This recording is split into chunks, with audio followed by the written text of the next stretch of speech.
Empecemos la fuente de bronce en esta serie del tabernáculo, libro de Éxodo capítulo 30, versículo 17 en adelante. Vamos a mirar ahora hasta el 21 la información acerca de este mueble que estaba en el tabernáculo. Es el último mueble que está dentro del atrio.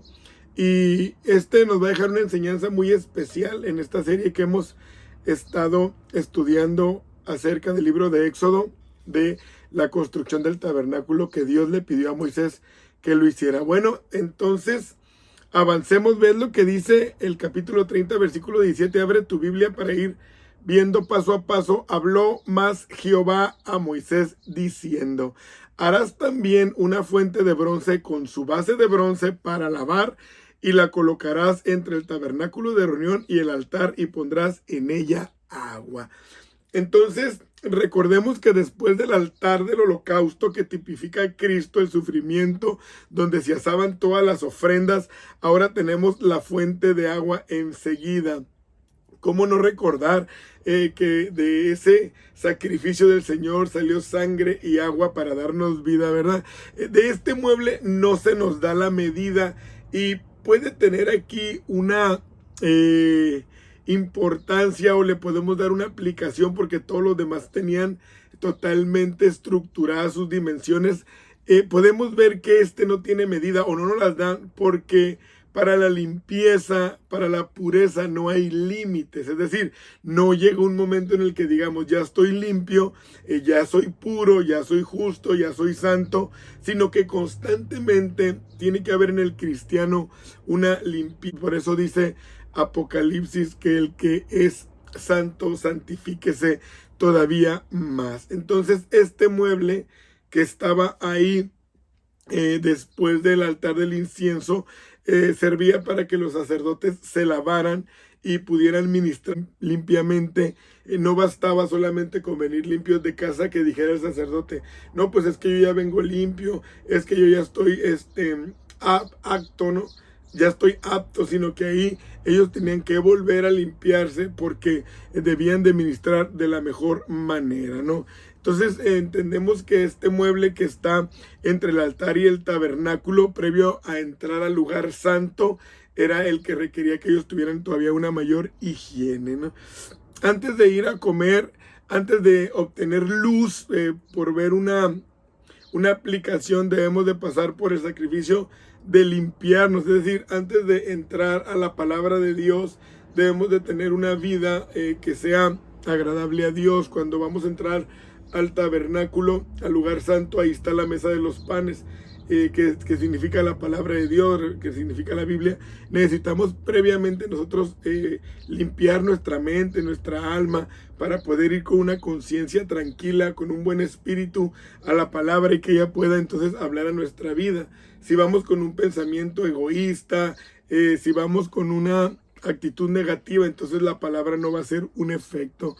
También el candelero, que es la luz, también antes de ir a ese candelero que es la palabra, necesitamos ir limpios, puros, para poder dejarnos guiar por el Espíritu de Dios, ¿no? Entonces, el agua que se le echaba a este mueble representa la palabra de Dios, la cual nos limpia. Es decir, antes de entrar al lugar santo tenía que haber palabra. Antes de que ellos pudieran entrar a ministrar, debían estar limpios. Y poniéndolo a nuestro tiempo, a la actualidad, en el ejercicio de nuestros ministerios, de nuestros dones, de nuestro servicio, el agua debe de estar antes, es decir, es previa a que yo ejerza una labor, porque esa agua que representa la palabra de Dios me va a enseñar a hacer las cosas de una manera correcta, de una manera exacta, como a Dios le gusta, siendo yo la persona que Él quiere en mi interior y en mi exterior. Entonces no puedo yo llegar y ejercer sin antes pasar porque la palabra purifique mi vida, ¿no? Entonces esto es muy importante y muy relevante en este tiempo, para que nosotros tengamos la importancia de ir a la palabra de Dios. Ellos diario, constantemente iban a esa agua, porque el ejercicio del ministerio era siempre había una constancia diaria, y nosotros también así debemos de vivir, listos, preparados, purificándonos para cuando llegue ese momento, entonces nosotros estar listos.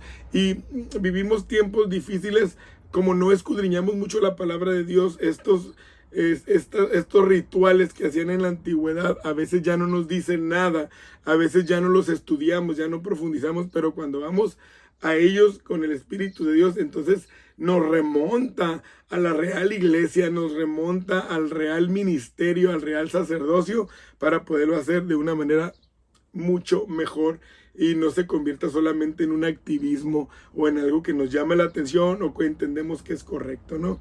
Y de ella, dice, se lavarán Aarón y sus hijos las manos y los pies. Es decir, estaba lista para que el que ejercía el sacerdocio, esta familia sacerdotal de Aarón y sus hijos, ellos pudieran acercar al pueblo a Dios. Estaban obligados a estar más limpios que nadie, a tener mejor testimonio, a estar más puros, buscando a Dios, más conocimiento, más buen testimonio, etcétera, etcétera, ¿no? Cuando habla de que se lavaran las manos, bueno, es de que todas sus obras, sus acciones, todo su activismo, todos los que ellos hicieran, fuera limpio, que fuera que le honrara a Dios. Y cuando habla de lavar los pies, de que todos sus caminos, sus andanzas, su testimonio, su manera de vivir fuera de una manera correcta. También hay algo tan especial, dice que este lavacro era hecho de los espejos de las mujeres, estas mujeres que eran un ejército, ¿no? De guerreras, como siempre, como acostumbramos aún en nuestros tiempos, habían dado estos artículos costosos, no como ahora, que un espejo pues es irrelevante, que hay de todos los precios, de todos los tamaños, de todas las formas, lo adquieres donde sea. Antes no, era algo muy valioso de tener, entonces ellos pusieron a disposición del servicio de Dios estos espejos para que fueran parte de este tabernáculo, ¿no? ¿Cuál es la función entonces de un espejo? Pues reflejar quién eres. Te dicen lo que eres, cómo te miras, qué traes, eso te dice un espejo. Y la Biblia representa o significa estos espejos. La palabra de Dios es ahora la que nos refleja quiénes somos, porque cuando yo voy a ella y me dice que soy un pecador, que me dice que soy un falto, que soy infiel, y me dice quién debo de ser, un hombre que agrade a Dios, que busque en el conocimiento, que otros conozcan a Dios, que ame a mi prójimo, que busque los propósitos reales para mi vida y para los que están a mi alrededor. Entonces la Biblia se convierte en un espejo en el que yo miro quién soy, pero también veo quién debo de ser ante los ojos de Dios. Y no ir a la palabra de Dios es no ir a ese espejo. ¿Con qué me mediré yo? Con la sociedad. No me va a dar un buen parámetro de quién yo debo de ser. La sociedad no me va a decir lo que Dios quiere. No me va a enseñar la moral que enseña Dios. No me va a enseñar la ética. No me va a enseñar nada de lo que Dios busca en mi vida, ni los propósitos, ni los planes, ni los pensamientos. Entonces, ¿dónde yo debo de reflejarme para poder entonces entender el real propósito? En la palabra de Dios. Entonces ellos tenían que hacer este ritual de lavarse por estatuto perpetuo. Cuando habla de perpetuo no es que todavía lo tengamos que hacer, se entiende que hasta que siguiera en vigencia el culto eso que ellos iban a desarrollar, ¿no? Las próximas generaciones de sacerdotes también debían de llevarlo a la práctica, por eso ellos se los debían de enseñar al perpetuarlo, a decirles cómo se hacían. Aarón iba a enseñar a sus hijos y sus hijos a sus nietos y así, etcétera, etcétera, ¿no?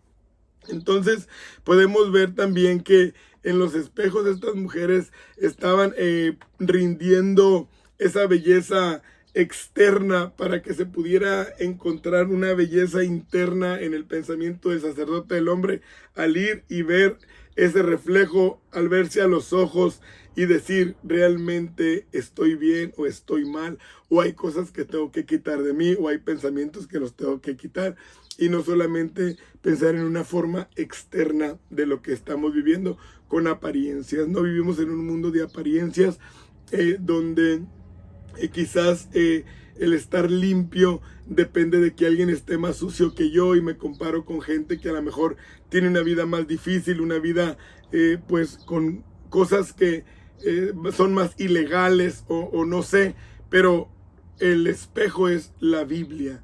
El espejo no es otro hermano en el que yo pueda decir, mira, ese hermano hace las cosas mal y yo las voy a hacer mejor que él. O mira ese líder, mira ese pastor. No, ellos no son nuestro espejo.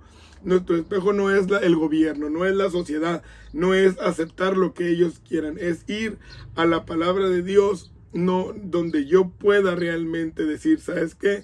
Esto es lo que Dios quiere. Entonces, ¿a qué te invito? ¿A qué me exhorto yo? A seguir limpiándonos en este camino santo. Ya tenemos la palabra de Dios, ya tenemos su Espíritu Santo.